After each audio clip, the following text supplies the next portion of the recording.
Hello, this is Sam Gerrans from Truth in the News. Today is Friday the 15th of April 2022. Now, if you know me in this channel, you know what I do here, which is I unpack propaganda. I've had quite a lot of comments from people who don't quite understand that's what I'm doing, and so they jump in with their name calling and shaming language and all the rest of it.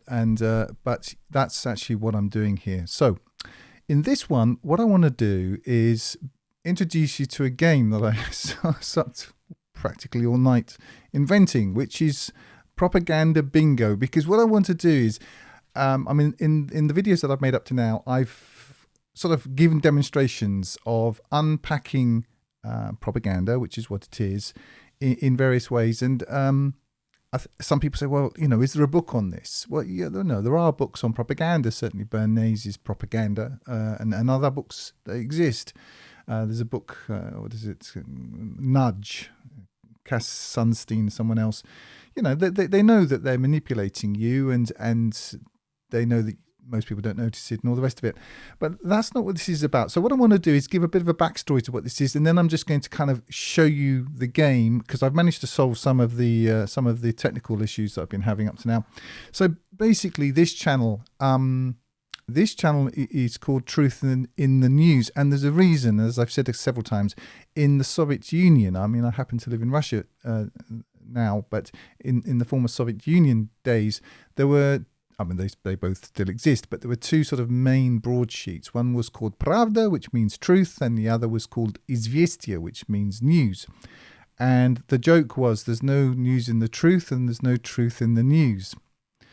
Now, for me, as somebody who spent most of his adult life, the majority of his adult life in the post-Soviet space, which is what we would call it in Russian, it's been quite weird for me, because you come here to and deal with Russians who, in the Soviet period at least, had complete contempt for the news that they were given, and then going back to the UK, which is where I'm from, or to the West in general, and then having to deal with people who, to me, I don't mean to be rude or anything, but seem frighteningly naive.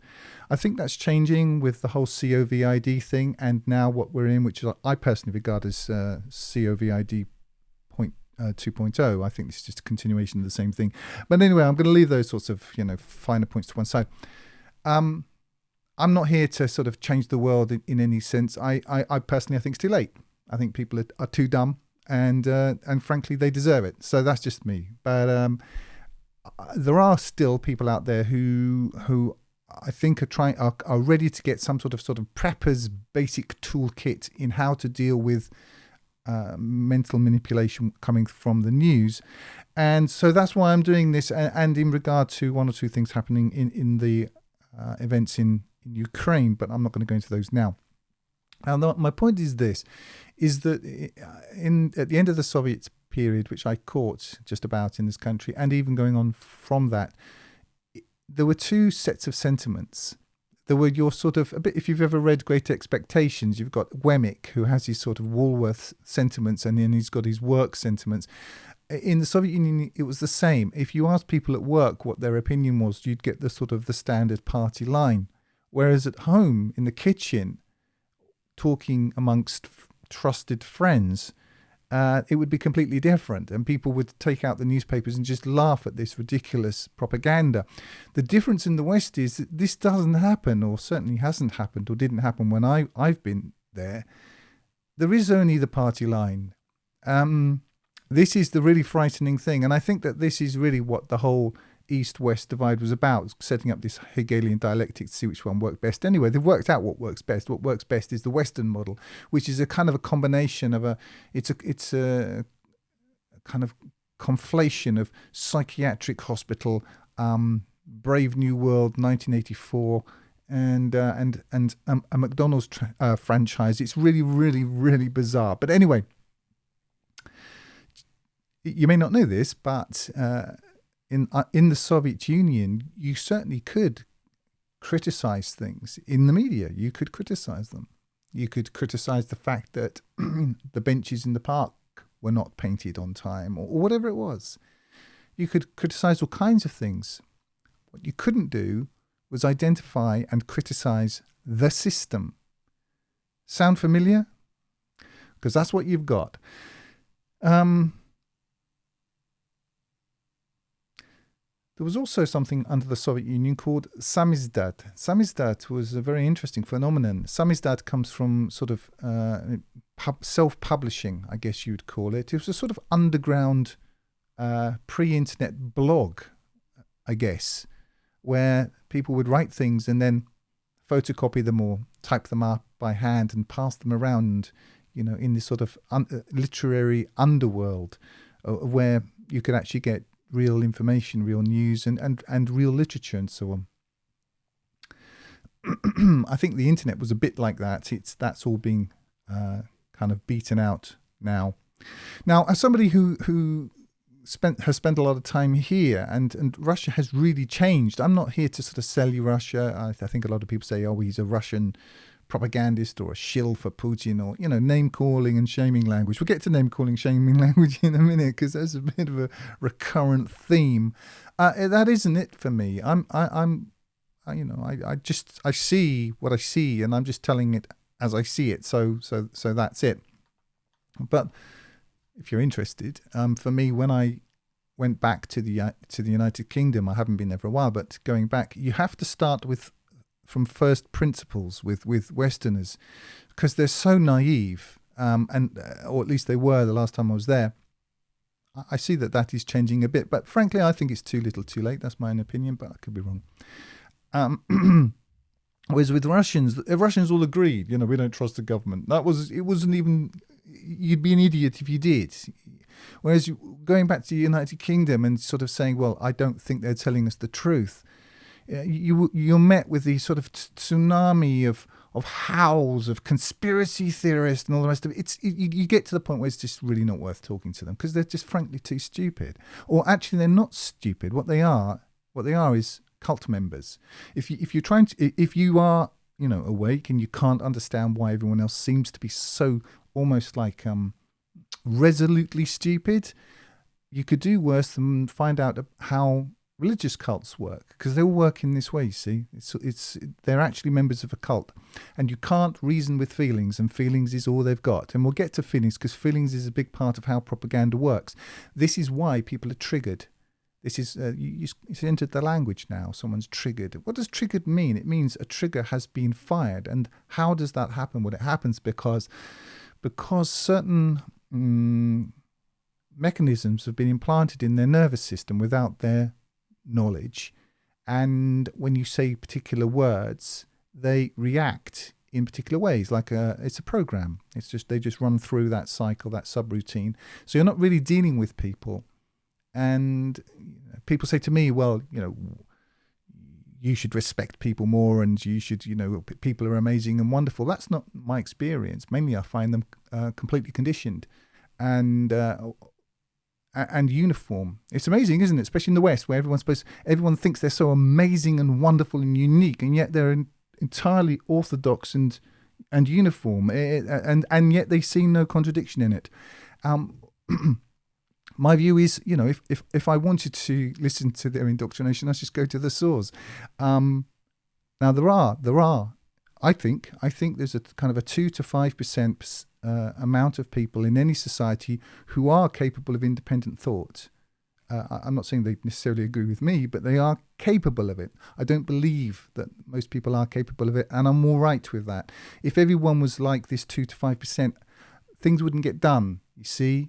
If everyone was sitting, the tram drivers and all of that were sitting there thinking, what's the ontological basis for turning this machine on and taking everyone to work? No, it's not how it works. And I'm all right with that. I'm not going to go into my sort of broader worldview, because this isn't the place. But let's just carry on. So, yeah, going to the West, you have to start, it's like you have to start with very small children that you're trying to describe differential calculus, but they don't really know what the difference between 1s, 2s, and 3s. You have to start, with this sort of level of sort of basicness. Anyway, enough of my problems.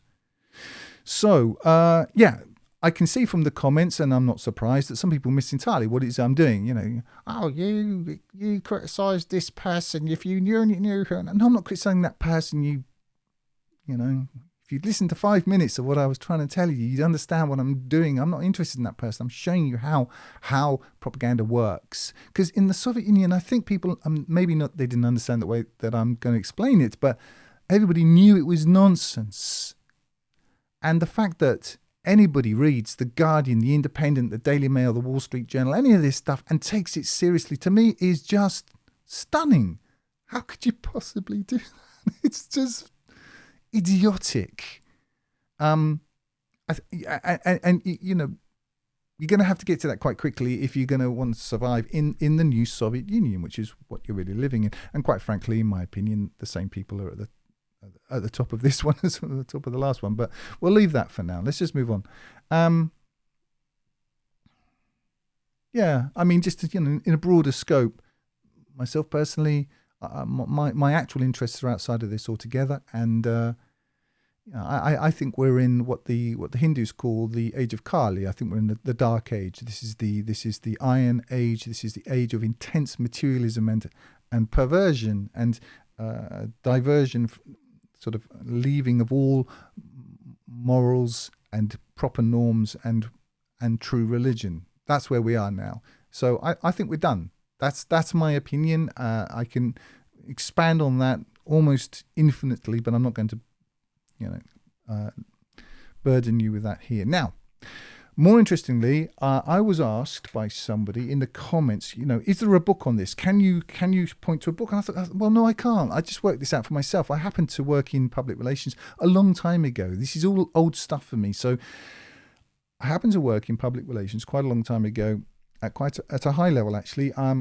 In Russia, as it happens, I just kind of fluked my way into this job and worked out, you know, on the fly what it was I was supposed to be doing. I ended up, as I was made a director in actually the largest domestic public relations company in Russia, and was the de facto international press secretary for a very well-known individual here, and also did other work with one other very high visibility client. These weren't my friends, these were my clients, but I had to acquire a certain skill set in order to do this. I left that job because there were several reasons, but I didn't really like it. I liked my colleagues, I liked the money, I liked the travel. I found it quite interesting, but I'm not very good at lying, and I didn't want to get good at it, so that's why I didn't do it. Anyway, let's just kind of get onto this. I was asked, is there a book, can you teach me how to do this? And I thought, well, I replied and I said, well, this is really easy. There are only 8 things, and I've been showing people what these 8 things are and demonstrating against particular articles and so on. And it's once you've done it a few times, it's really easy. So what I said to them was, look, you should just invite some friends around and kind of turn it into a game, you know, like in the Soviet Union, sitting in the kitchen laughing at this nonsense. And so anyway, I've invented a game, and I've also defeated to some extent the technical issues which have been bedeviling me over the last week or two. What I'm going to do is show you some images which I'm now going to attach to these 8 main things that people do. I'm going to just show you what they are and talk you through them. And then I'm going to show you the game, which is Propaganda Bingo. And I've created a PDF. You can download this. I'm not here to make money. I don't care about any of that. I haven't even put my name on it. You just print it off, get a pair of scissors, cut it up, invite your friends around and play Propaganda Bingo. And that's how you learn how to do what I'm doing, and then I can go into something else. So anyway, let's just jump into this, see if the buttons work and all the rest of it. Now, what do I start with? Yes. The first one is, let me just hit this. Yes. Unrelated items. So this is Karen, and Karen, here's Karen. I've got a sound to go with Karen. I won't be doing the sounds all the time when we do this normally, but here's just... Hello, how are you doing? So you know when you get that call, when somebody some kind of scammer calls you up and they're trying to sell you something that you don't want. Hello, how are you doing? Karen has picked up the telephone and she's realized this is unrelated. This is unrelated to anything that's going on in my life. This is what you get in propaganda. They'll start a sentence and then they'll kind of switch into something totally unrelated, as if these two things follow. And it only works if you've got the memory of a goldfish, you see. But if you haven't, and if you're looking for it, this is number one. This is unrelated items. You say, number one, bang. So there you are. That's the first one. Okay. Number two. Here's number two. Just tell me exactly what to do and how to do it. Tell me exactly what to do and how to do it. This is Mildred. Now, Mildred is here to tell you exactly what to do and how to do it. And she's an opinion leader, or otherwise known as a sort of an appeal to an authority. You'll get the words expert and experts think and or professor so-and-so, or whatever it is. Somebody who knows better than you. Okay? Maybe they do, but quite often they don't. And even if they do, their credentials may require some sort of, filling out. But people don't care about any of this. But you'll see that this is what they do. Okay, there's an appeal to authority and these opinion leaders. I mean, opinion leaders are, what's his name? Sean Penn. He's now, apparently, I bet he doesn't, but he's claiming that he's considering to go off to Ukraine and fight whatever it is. People like, let's say, a certain amount of people like Sean Penn. And so they, these are, I'm not saying anything about Sean Penn particularly, but, these are bellwethers. These are a particular kind of, I think is it goats or sheep with bellwethers? Perhaps it's goats, who lead the rest. They have a bell and it rings and the rest of the flock follow along. Okay, that's how it works. It's not complicated. So this is Mildred, and she's an opinion leader. And you'll see when you read, you go, number two, opinion leader.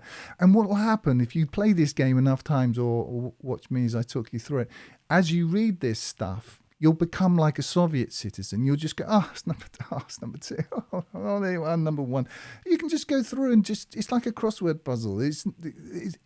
And what happens is, just by way of kind of backstory, what happens is, this pablum, this tosh that you're being fed, it gets very boring, like what you found in Pravda and Izvestia. It was just very dull. So the only thing that's interesting that's left to do with it is unpick it apart on this basis. Anyway, let's carry on. Number three. Okay, this is Maria Gonzalez. Now, what Maria has discovered, poor Maria, is the missing context. And you'll find this often, missing context. Now, Maria's boyfriend is Juan. She's managed to crack his telephone and she's discovered what Juan has been doing all the time. And it wasn't what she thought. She's now apprised herself of the missing context. And you'll see that propaganda, it relies upon missing context, the stuff you don't know. And if you happen to know anything about, a subject, that would be a good thing. Anything that you really know about, let's say you lived in, Botswana for 5 years or something, and you have an insight into Botswana, go look up Botswana, read about it in the mainstream media, and then compare that with what you actually know from your personal experience about Botswana. You'll see that if they took the word Botswana out of the articles that you're reading, you probably wouldn't recognize the country that you lived in for 5 years from their description of that particular place. Anyway, let's move on to the next one. So that's number three, missing context. That's Maria Gonzalez. Yes, this is Zoe. Now, Zoe. Add me as a friend. Add me as a friend. Now, if you're 17 or 18 and you're male, you've met Zoe in various incarnations. Zoe's main kind of like focus is obfuscation and simulation. So she's kind of like pretending that she might be your girlfriend, but really she isn't, because she's got 14 other guys with, direct messaging her into whatever it is, Instagram. I don't know what it is that these people use. but she's simulating something that isn't actually going to be there. And what you'll see when you deal with journalists is they have to simulate being a journalist because they've been to journalism school and they're vain, like actors. They think a lot of themselves. And when they go to parties and people say, what do you do? And they say, oh, well, my name's Anthony and I work for The Guardian. And everyone goes, oh, his name's Anthony, he works for The Guardian. And they have this sort of rush of like recognition and significance. They're addicted to that. But what they actually are is total prostitutes. If they weren't, they wouldn't be working for The Guardian or whatever it is, Independent, whatever it is. Doesn't matter what they are. They are apparatchiki. They are functionaries of the police state. That's it. Nothing else. Whether the more intelligent ones, and they do exist, understand that. The less intelligent ones don't. Some of them can write. I'm not impugning their ability to write. They can write, some of them. I mean, what they write is laughable, as you'll see when you learn to do this. But I'm not saying they can't write. Sure, some of them can write. And in fact, if you read, just to go to, let's say, for example, what I call the libtard media, if you catch them on a subject that isn't political or in any way important to anything, like, for example, an interview with Mick Jagger or something like that, you can find that they write extremely well. And you feel like at last they found something they can kind of pour themselves into. Anyway, so that was number 4. Let's just have a quick look at her. There she is, Zoe. Add me as a friend. So simulation and obfuscation. They like to kind of like puil v glaza, kind of throw dust in the eyes, and they're sort of luring you into something that isn't real. This is a more subtle one. You have to acquire a certain kind of experience with this sort of thing, but it's a few days. You get it. It's really, really easy. Okay, let's move on to number 5. Number 5, gaslighting.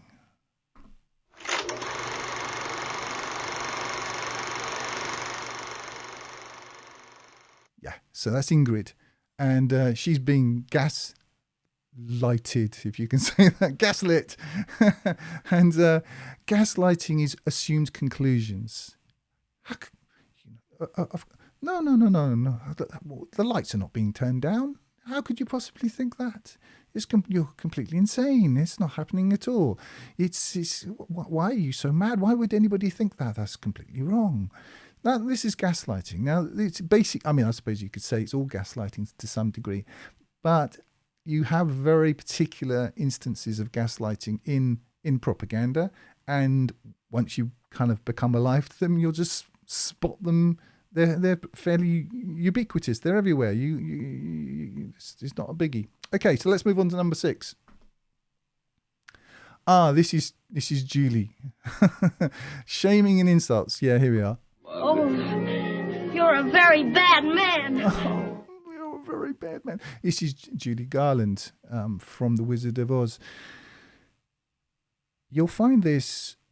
This is the big technique, and where you find this in propaganda is that it'll be implied usually that anybody who they'll set up the proposition, they'll kind of walk you through the proposition, and then quite often somewhere in there will be embedded implication or inference left hanging that anybody who doesn't completely get with this program is.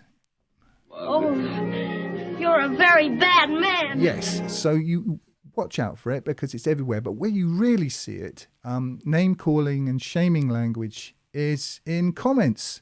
And people do this, triggered people without any sort of functional control of their own mental processes, do this without thinking. This is just a reflex action. And I thought about, because having been the subject of various insults and trolling and so on, you think about it, and for a long time I just thought that they were stupid, but I don't think that's true. I think it's something else. I think it's a combination of things. You'll find that it's conservatives don't tend to do this. actually, because they have high agency and they're focused on something else, and they tend to, if they don't like something, just to kind of pass on and go somewhere else. Generally speaking, I mean that, or at least that's been my experience, and certainly I would consider myself, I suppose, if you want to talk about politics, conservative. If I don't like something, I don't sort of vote it down or leave a nasty comment. I just don't go back. So that's the way I see it. But what I see with the sort of what I would call I think Ed Dutton calls them the, what is it, spiteful mutants. Yes, this is a wonderful description. They can't do that. They can't leave it lie. They have to call you a name. And what you'll find is you'll hear ite, ob, and ist. They're everywhere. They're just name calling and shaming language. It's all they've got. They can't stop themselves. They just can't stop themselves. They have to do it. And I think that it's something to do with, I mean, this isn't my main channel, and I have, if you know what my previous major interest is, I put myself in a line of fire for, insults and all the rest of it, which include, getting killed. So I have quite an experience of this, but what you find is that they, the people who do this are, I don't mean to be nasty, but they tend to be kind of losers, just generally speaking. And if you just, I mean, I don't do it any longer, but if you click on their profile, from where this stream of hate is coming from, you never see that they've got a channel that they've developed or any sort of interest. It'll be, it'll be a few Minecraft videos or something, nothing. It's never somebody with, 25,000 subscribers who's put together, this whole cookery channel or whatever it is. It's never that. It's these other people. And where they seem to what they do is they seem to invest what creativity they must have at some degree into kind of crafting the nastiest, most sort of, most poisonous barbs to try to sort of somehow get into your psyche and make you doubt yourself and all this. And I thought about this, I think I could be wrong, but I think that it's a combination. Depends on the person. I obviously there's a certain degree of granularity there, but I think it's to do with envy. I think that's what it kind of boils down to. They don't like somebody who knows what they're about.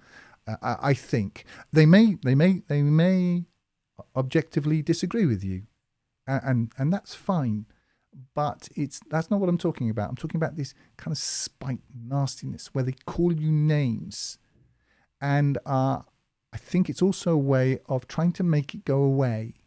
If they can just go, you're a barrier, like a 4-year-old in the playground. You're a horrible person. You're sticking their fingers in their ears. I think it's something to do with this. I don't know. Maybe it's something else. I don't know. I don't really get it. But what you will find is the whole of Western society does this now.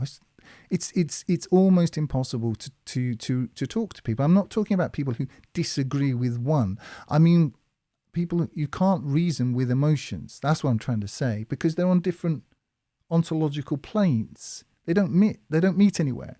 It's like trying to, dig the ocean out with a sieve. It isn't going to happen. Anyway, we're going to come back to name calling and shaming language later in this presentation, because it plays a part in the game, the propaganda bingo. So that's why I've made a bit of a point of it. I think it's 7 now, isn't it? Lie or demonization. Right, I'll just play this. They took the babies out of the incubators. Took the incubators and left the children to die on the cold floor. Okay, you'll get this a lot. This is Tiffany. Oh, dear old Tiffany. These are quite easy to spot, because these are real, just out there brazen lies, or demonization equivalent to lies. Now, where Tiffany comes from, that's actually a real quote from a girl who I think she was under oath. I don't know if she was actually under oath, but she gave testimony, at least, when the Iraqis invaded Kuwait. This is what the Iraqis were supposed to have done. I'll just play it again. You can listen to it. This was her testimony. They took the babies out of the incubators. Took the incubators and left the children to die on the cold floor. So here we have the children dying on the cold floor. This is what's known as a total lie. Okay.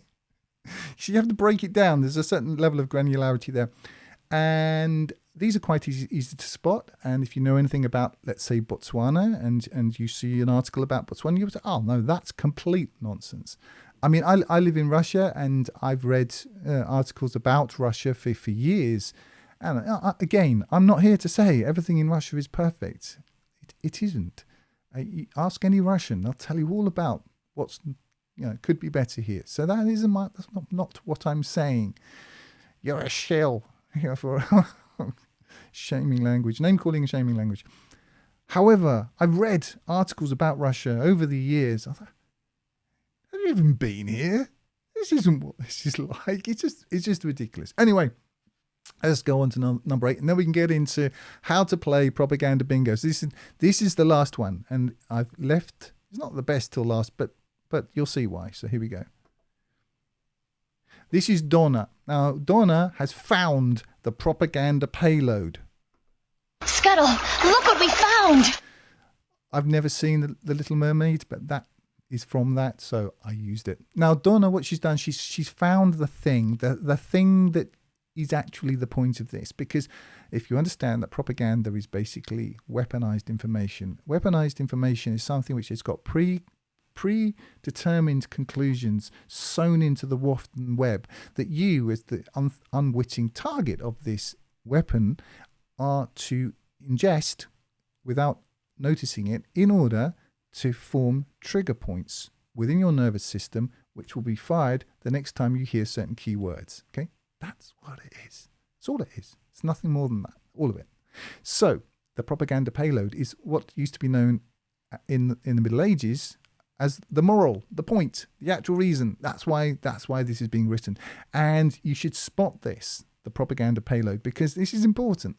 Anyways, those are the 8 things. You'll see this is not difficult. This is like playing noughts and crosses. You play a few games and that's it. Okay, what I'm going to do now is... Hello, how are you doing? I didn't mean to press that button. Thank you very much. What I'm going to do is open up the rules to propaganda bingo. Now, I was up till late last night making this, so I hope you're going to appreciate it. I've put a link down below to I've put a link down below to the to the PDF. You can just get this, download it, but we'll look at it together. So anyway, let's see how we go. Is that the right button? Yes, it is. How to play propaganda bingo. So this is really, really easy. You gather a group of at least 3 people. You write random numbers from 1 to 8 in the squares on each player's card. Right, hold on. I've just got to move some stuff so I can show you what I'm talking about here. Here you are. This is page 2. So you've got your bingo cards, and there are 12 squares. So you just go now 1, 4, 7, 6, 5, 3, 1, 5, whatever it is. Just make up any number from 1 to 8. Stick it. You cut it up. Each player has a card, and then you're ready to play. And if we just go back to the rules, which are really easy. So hold on, just go down. So it goes like this. You gather a group of 3 people, you write random numbers from 1 to 8 in the squares on each player's card, so you've all got a card, and then you read any mainstream media article aloud together. And what you'll find is this is such an easy game to play, and you've got endless material. Anything, just open anything, right? So you read the article together, and you call propaganda if something corresponds to a propaganda item number on your card.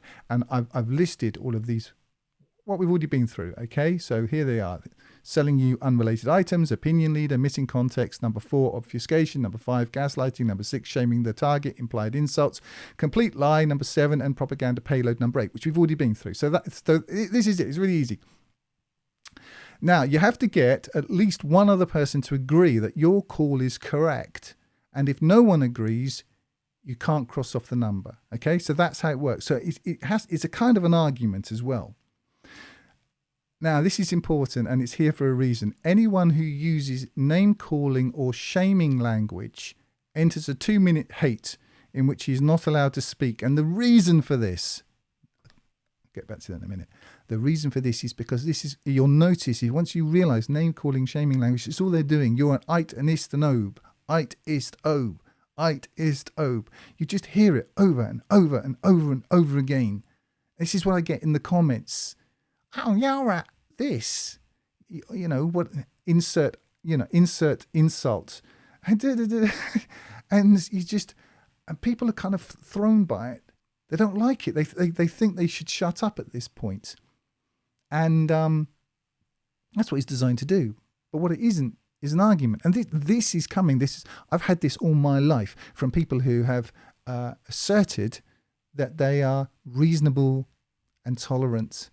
And because I diverge from their assumed moral high ground, I'm an ist, an eit, or an obe. But now they're supporting Nazism in Ukraine. So I think we can just, they've been exposed for what they are. And this for me is almost like the culmination. I've been sort of suffering from these retards for so long. And whilst they claimed, that they embraced this and embraced that, well, now they've embraced Nazism. So I think now it's time for them. I wouldn't deny them embracing Nazism if that's what they want to do, but they need to justify it. They need to explain themselves and stop calling people ists, ites, and obes. That's all I'm asking. Okay, so let's just carry on. So anyone who uses name calling or shaming language, you can use a mobile phone. You just have an alarm on 2 minutes. They're not allowed to talk for 2 minutes. Anyone who's using name calling and shaming language being forced to shut up for 2 minutes, that would be quite interesting watching them kind of turn purple. Now, the first to cross out all numbers calls out Winston Smith. Now, if you don't know who Winston Smith is, now's the time to find out. Look it up using Google and find out who Winston Smith is. And then when you find out where to find out about Winston Smith, find out about him. And when you finish doing that, read Brave New World. Okay, carry on. Now, the winner gets to choose the next piece of propaganda. And as I say, happily, you've got a lifetime supply. And you drop the last one down the memory hole. All right, that's it. That's basically it. There you are. There are the bingo cards. Which button do I press? That one. I'm still learning how to use this. Yeah, I'm back. Okay, that's it. That's propaganda bingo. It's really easy. And you can play it anywhere. And it doesn't cost anything. All you need to do is to find 2 other people who can still retain the function of speech and can look up from a mobile telephone long enough to have a conversation. That might be a little bit more difficult than it sounds, but I think as the electricity and stuff gets rationed and things become more expensive, people are going to sort of wake up and realize, you know what, there are other people around here and we can have conversations. It doesn't all have to be mediated by electronics. Anyway, that's it. I hope that was of some use. And as I say, the link to how to play propaganda bingo is down below, and that's all for now.